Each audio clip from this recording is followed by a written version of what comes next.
I forgot to record every time now. Sorry. around discipleship. And he came up with like 22 questions.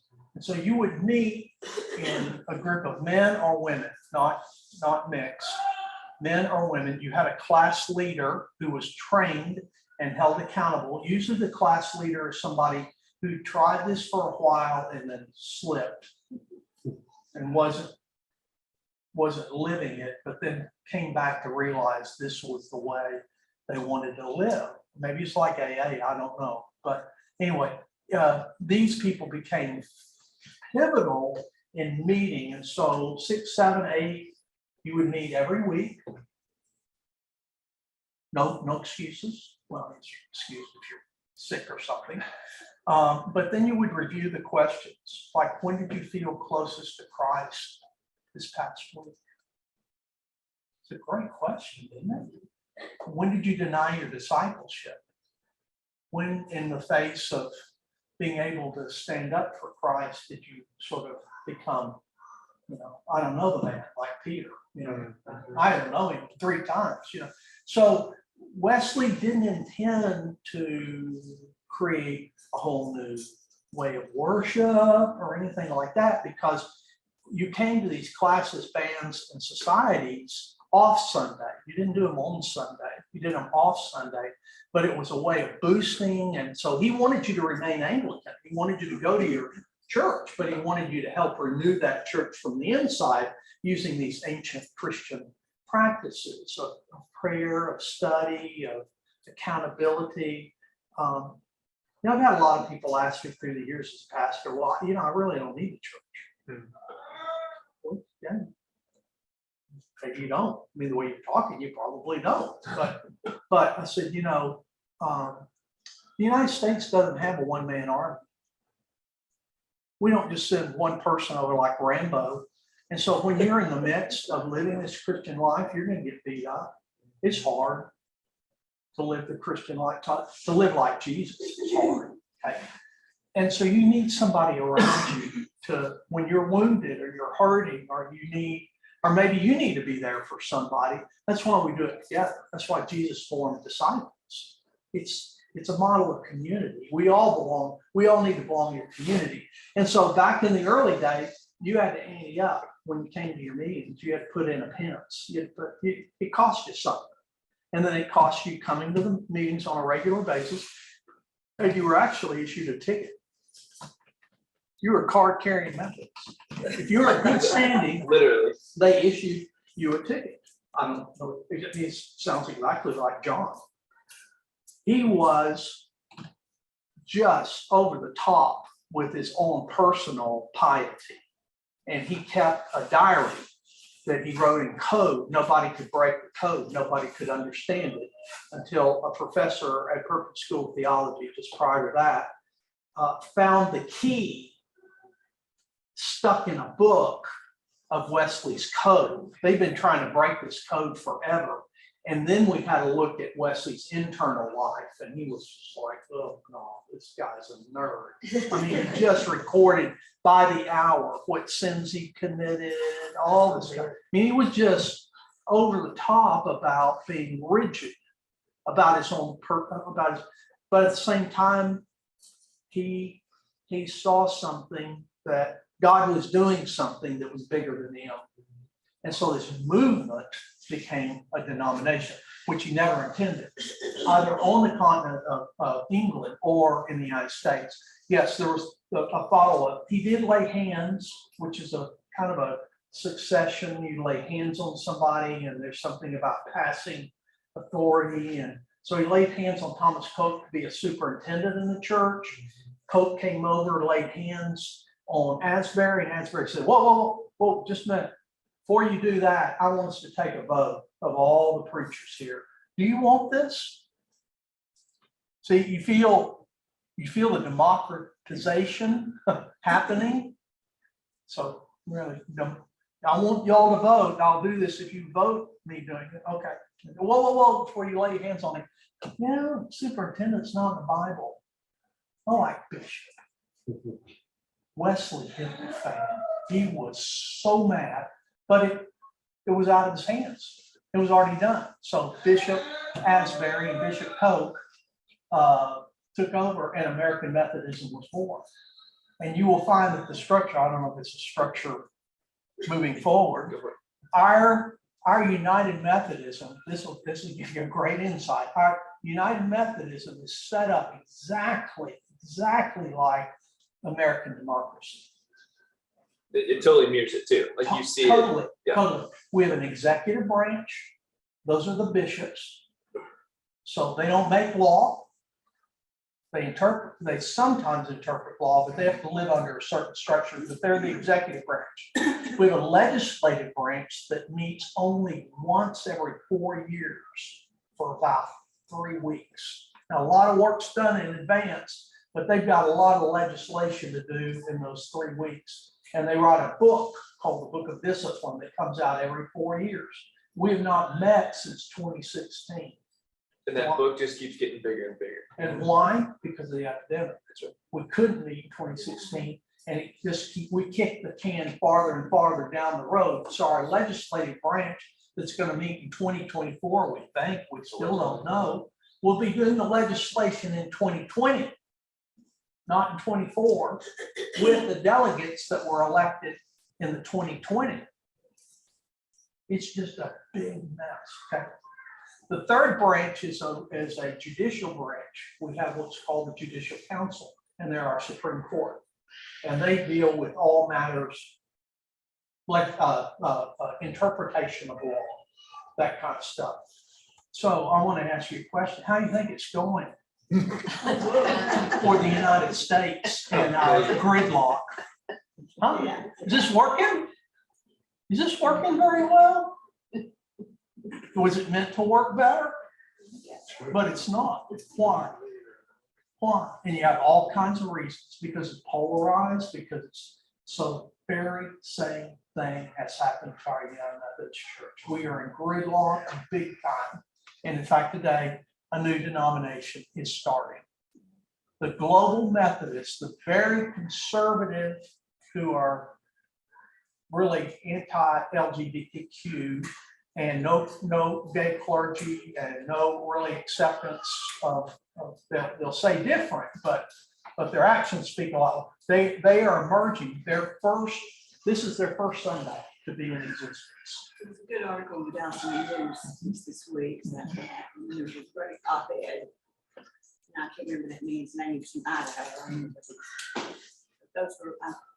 So if you're If you're feeling the raw emotion of what's happening to our beloved United Methodist Church, just look at the United States and what's happened politically over the last 4, 5, 6 years or longer. I mean, there are times our democracy's been in a real rough shape, but it's our Council of Bishops, it's our legislative it's called General Conference, and then it's our Judicial Council.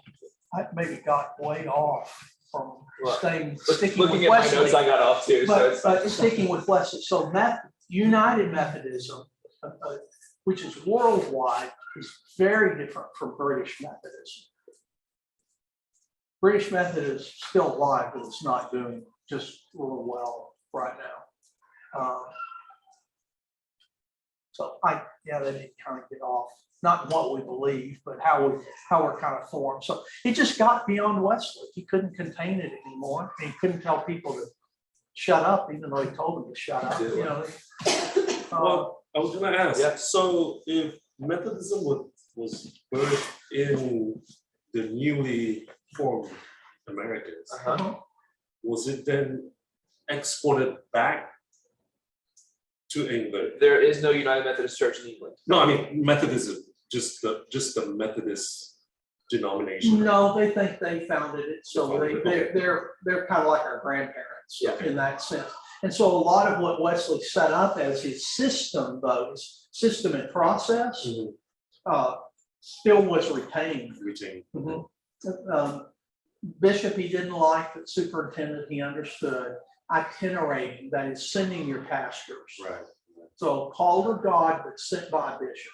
True. And that's still true in our denomination. So there are a lot of things that we share in common. Right. And a lot of our belief structure we share in common with with British Methodist, but our Just our the structure. form and our function is very different. They don't have 3 branches. Gotcha. Yeah, so. Are there any churches in the area that have gone with the global part? You will hear more and more and more about it.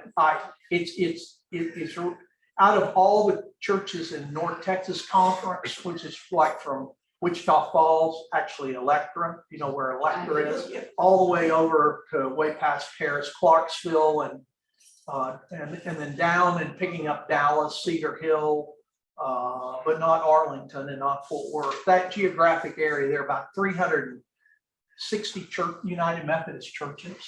That's a lot. That's how many? It's a lot. 360 United Methodist churches, maybe 15, maybe 20 will go global Methodist. The larger ones, I don't know of any right now, but you'll probably hear First Carrollton, Tyler Street. You could hear, you could hear Lake Highlands. Yeah. Going global Methodist. I think the one I need. So, and then you've got a lot of small country churches where they're worried. Yeah. So, and then you have whole annual conferences, and we'll get into this a little later on, that might go that way. Bishop Jones down in Texas Conference would like all of the United Methodist churches to become global Methodists. And there's a big fight right now in the Judicial Council over whether a bishop can move a whole conference or whether you just go as a local church. Sounds very political, doesn't it? It's a mess. So structure wise, we can just go ahead and hit it. So the local church is kind of the base mentality. We are a charge conference is what local churches refer to. Each charge conference is a part of a district. And so we're in the metro district, which really is just what it sounds like, the Dallas area. There are 4 districts in the North Texas Annual Conference: the Metro, Northwest, the East, and the What? is it West? There you go. See? Clearly, I've only been in the Metro District. So, but yeah, 4 districts make up our annual conference. Our annual conference, what you just described geographically, that kind of triangle, is I think the smallest geographic annual conference in the world. The largest being the Eurasian Conference, which is basically all of Russia, including Ukraine and parts of the other Eastern European countries right there. So imagine being that bishop right now, overseeing both Russia and Ukraine. Tough gig to hold there. So I actually met him a couple of years ago. He was in town for a bishop's meeting, and he was harassing our bishop because our bishop has to travel to Wichita Falls occasionally. Heaven forbid. He was like, "Great, I have to go get on a plane and travel across 6 time zones to get to some of my churches." So that's kind of how we're set up geographically. And then annual conferences are a part of jurisdiction. So we're in the South Central jurisdiction, which is Texas, Louisiana, Arkansas, Missouri, Oklahoma, Nebraska, New Mexico, Oklahoma. Yep. You said I think, yep. Anyway, that kind of area, right? It used to be, and this is the interesting part, he just talked about a new denomination split off. Turns out we come from a very rich tradition of splitting off and merging back together and splitting off. And it's not just Baptist, like my Baptist friends always say, y'all are so worried about this big schism, like we call that church planting. Like, that's fair. When the Methodist and Episcopal Church started, whenever the revolution happened, Christmas conference. at where Francis Asbury and Thomas Coke were, it was Christmas Eve, and they called it Christmas conference, and that's where the Methodist Episcopal Church was born. There was also some that didn't like the way that it was being structured, and so the Methodist Protestant Church was started. Later, the Free Methodists were started. So if you look at the family tree of the Methodist Church, it is vast, very vast. Really how we got to where we are today was that Evangelical United Brethren had merged together. That was 2 denominations that merged together. And then they merged with the Methodist Episcopal Church, which the Methodist Episcopal Church had recently before that split to the Methodist Episcopal Church North, or just Methodist Episcopal, and then the Methodist Episcopal Church South. You want to guess what that was split over? Whether or not people could own slaves. Slavery. Yeah, and so the Methodist Episcopal Church in the North thought that the Southerners were being too loose, because John Wesley actually said in his book of discipline that he had, which was not what we have now, but it was something similar, that it was very anti-slavery. And so one of the questions we had in our registration was, what has the role of United Methodism been, or Methodism been, in social movements throughout history? Well, very early on, the Methodist Church was very anti-slavery, and that continues to be part of our discipline. We have a book called The Social Principles that outlines all of our statements on where we stand on social issues. It continues to get larger and larger, as you can imagine, as more and more social issues arise. But part of my work is through the conference is on the Church and Society, which you probably heard that name thrown around a lot. A lot of what Church and Society does is represent the work of the social principles. And so what we're trying to do through the conference is continue to educate people on those social principles. And then there's the GBCS, the Global Board of Church and Society, which is the national, or actually the global version of it, that has an office in DC. If you've ever been in the Methodist building in DC, anybody ever been there? It sits catty corner, like it sits almost like it's somebody just took the building and kind of angled it a little bit, to where if you're standing at the front door, you have the Supreme Court right here and Congress right here. And they say they built the building so that us good Methodists can continue to oversee that democracy and let them know that we have an eye on them. They're not doing a very good job. Well, you say that. If you talk to most legislators, they are very aware of the United Methodist Church, because there's a lot of advocacy work that is done by the United Methodist Church on the Hill. And so anytime we show up, I went back in 2020, right before the pandemic, actually in March, and we did legislative visits. They very much were aware of who we were coming as a part of the Global Board of Church Society, just because we're on the Hill quite often. So, when did the Methodist and Episcopal Church split? the North and the South. I don't know. I mean, Are you talking about the Episcopal Church proper? well, was the Methodist Episcopal Church not proper Episcopal? Uh-uh. Oh, okay. Well, No. I know when I was growing up, there was a Methodist Episcopal Church. Correct. Still are. They're still- So the ME Church is the precursor to the United Methodist Church. The Methodist Episcopal Church and the Methodist Episcopal Church South that split around about 1890, I think it was, something like that. 1880 maybe. no, before the war. Oh, was it? Yeah, they split before the Civil War over slavery. Because a bishop, when one man became a bishop, he had slaves that he inherited. And the North and the South fought over whether or not a bishop should own slaves. Obviously, there was a little difference in opinion about that, so the church split. So you had a disciplinarian for the Northern Church, disciplinarian for the Southern Church. They were two different entities at the time, and also the Methodist Protestant Church evolved about that time or a little earlier. But in 1968, those three churches united in Dallas, Texas at the Uniting Conference. And the Evangelical United Brethren also joined. So 4 different denominations came together and we became the United Methodist Church. So we've not been United Methodist since 1968. There was a convening conference in 1939 in Kansas City where the ME Church North, the ME Church South, and the Methodist Protestant Church merged and became the Methodist Church, no united to it. And I actually have, my grandfather was a delegate to that. Oh, wow. And I have pictures of the platform and the speakers and all the delegation. I mean, it's just a sea of men. There weren't hardly any women then, but yeah. So, but that's since changed too. So, but there is a difference between a Methodist church and an Episcopal church. An Episcopal church is the Anglican church in America.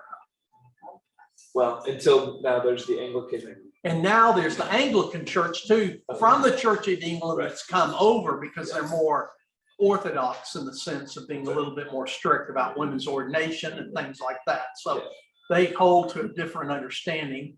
And the Episcopal Church in America is basically former Anglicans. So Did the Nazarenes branch off as Methodist? It did, yeah. took us to a good point. So we fought over slavery.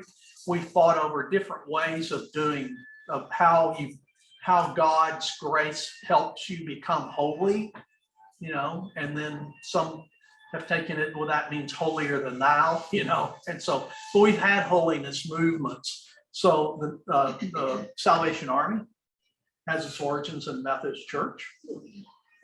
Methodists weren't being very kind to some people and making them sit in the balcony and separating out. And so William Booth said that's bad protocol. So he founded the Salvation Army right out of the Methodist Church. The Nazarenes are split from the Methodists. They took their personal piety in a whole different kind of direction, even more supercharged. Wesleyan Church. The Wesleyan Church, the Free Methodist Church, the whole Holiness Assembly of God sort of came out of Wesley's heart-warmed and spirit-filled kind of experience. So a whole branch of denominations came out of Methodism. Yeah. The other interesting offshoots have been the African Methodist Episcopal Church, which was an offshoot also. Then originally what was called the Colored Methodist Episcopal Church that became the Christian Methodist Episcopal Church. Those are both traditionally Black African American denomination that has emerged out of the Methodist movement. AME Zion. Yeah, and then AME Zion. And then the AME Zion. Do you remember the young man that walked into an African American church in Charlotte, North Carolina, about 5 years ago?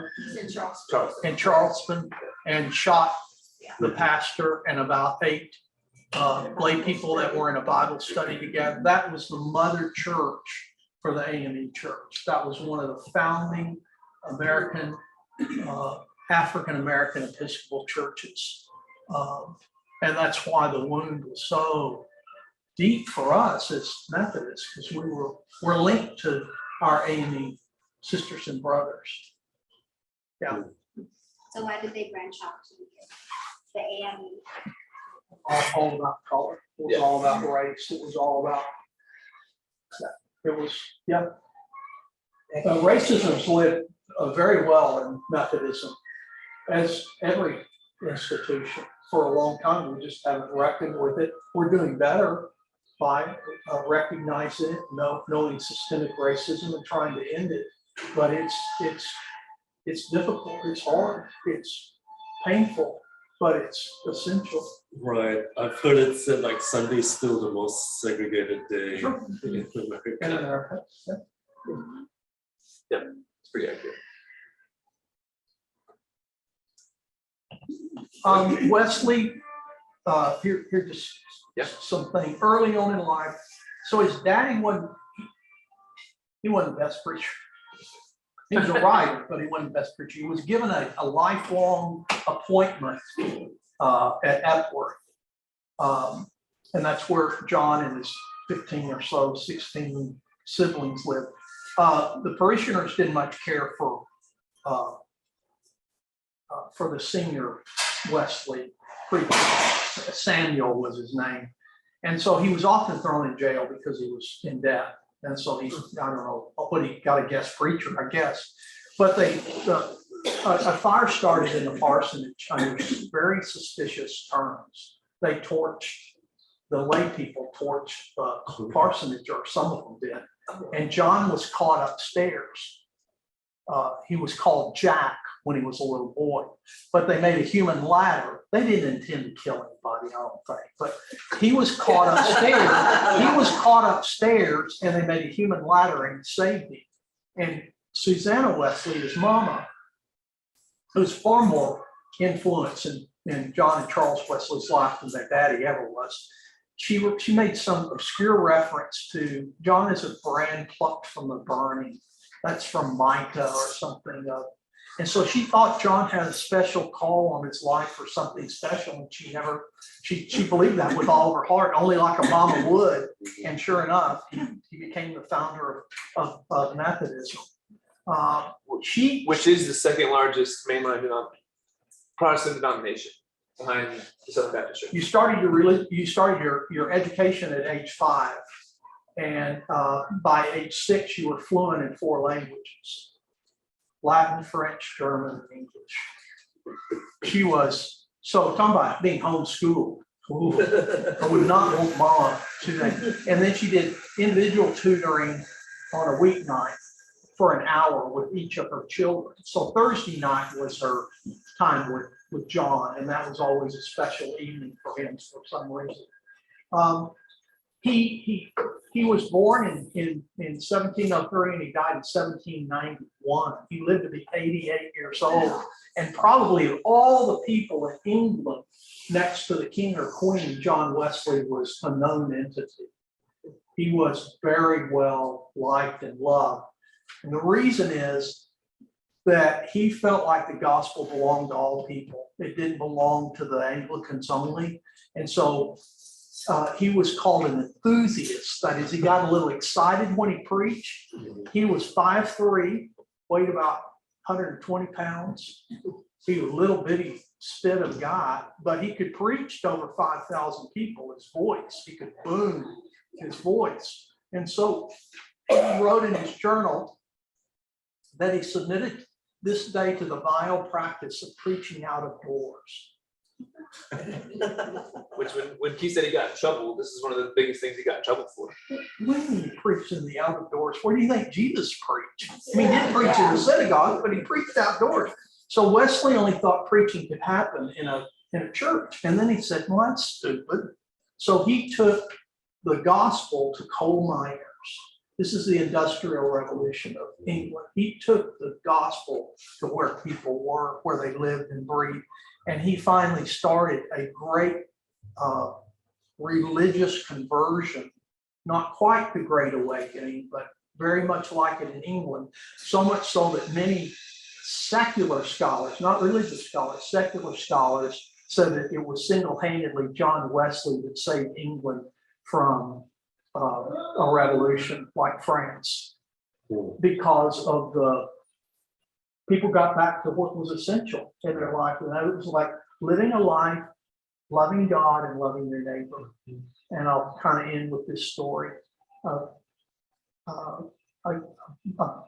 Sort of a guest or a visitor was passing through an old Cornish town one time and said, you know, I've not been here very long, but everybody seems to have such a positive regard for each other, a deep respect and a love for each other. What do you attribute that to? And the guy said in his Cornish accent, well, a man named Wesley walked this way once. And I thought, wow, can the same be said of me or others, that you would have that kind of an influence over people, that they would live a life that's, you know, trying to live alignment with God and the gospel, and then loving your neighbor. Wesley had he had a vast interest in things other than religion. He had a medical book called Primitive Physique, and he thought most doctors were quacks because they just robbed people of their money and they didn't make them any better. And so he kept a book of home remedies that he published, and he was a publisher. So he made most of his money from publishing, not from starting churches. But he started these societies everywhere, all over England, Scotland, Ireland, America. When he tried to come to America, that was a big failure. But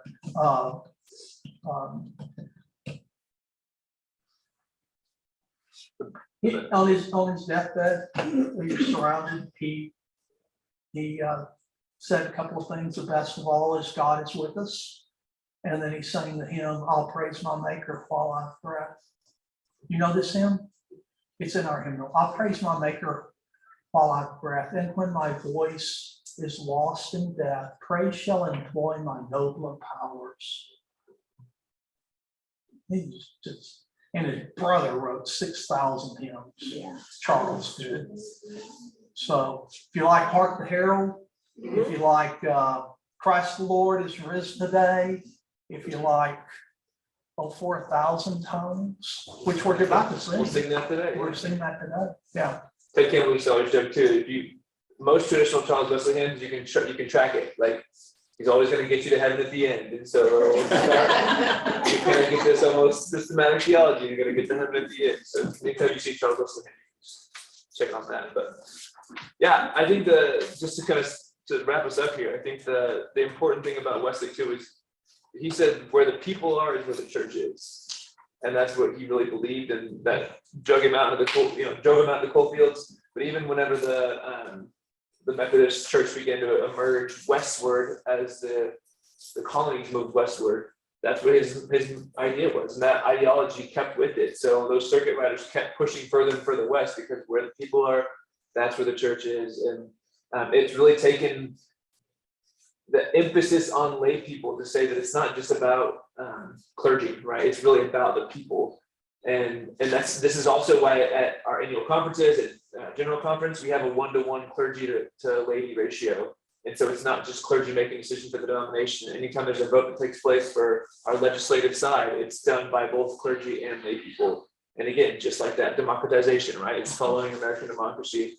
And actually there was a split at one point, because I forget which one of the splits it was, but because they felt like it was too much about clergy and needed to incorporate more of the laity. And we didn't even talk about the role of women in it. We didn't talk a lot about other kind of some of the other social movements throughout the 20th century. But the Methodist Church has been there. One of the biggest gifts they thought they were giving to the world was prohibition. They were very much involved in the prohibition movement. So now fell apart. They thought the world was coming to an end. Apparently we're still okay, I guess. Or you could argue that, I guess, but United Methodist Women emerged out of that and have been a social movement within, I guess, the world, right? There's United Methodist Women around the world too. Now, Women United in Faith. Now it's Women United in Faith. It's just, Next week is a little appetizer. We're going to talk about what we believe. We talked more about the person and the work of Wesley and how it started and how it got founded. And there was a lot more to say about that, and the books written on it.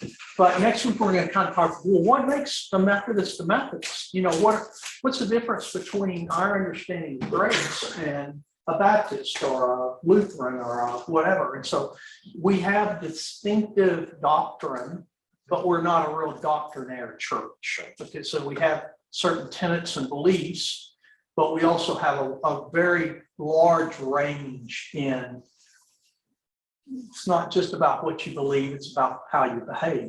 You know, those two kind of have to go together. So we'll talk about what it is that makes United Methodists distinct, but not more special, just different. And that's why maybe some of you come from Baptist or Lutheran or whatever, you always were Methodist, because that's where your heart is, you know. Yeah, right. Just kind of, it fit, it just clicked and said, well, this makes, you know. And you ask a lot of Methodists what they believe, and they go, well, I really don't know. Well, they do, they just need a reminder of what is it that makes us distinctive.